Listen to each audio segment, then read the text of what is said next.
How to edit calories in MyFitnessPal. Firstly, open MyFitnessPal app.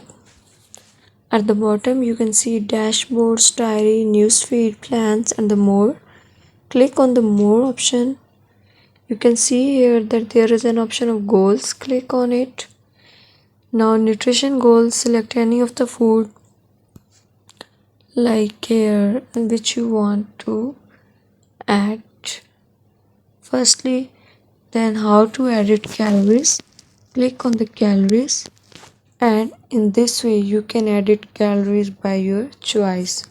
Like this, you can change the carbohydrates, weightage, protein, fats from here. In this way your macronutrients must be changed by changing their percentages. You can see that 90 appear, now you can see 85 appear, 90 appear, and 85. You have to make it equal to 100%. Thank you so much. Just make sure watch the complete video and follow each step carefully to avoid forgetting anything and making mistakes.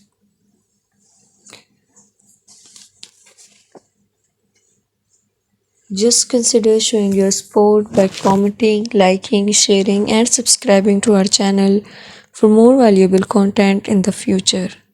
Your engagement is highly appreciated. I wish you very good luck. Thanks.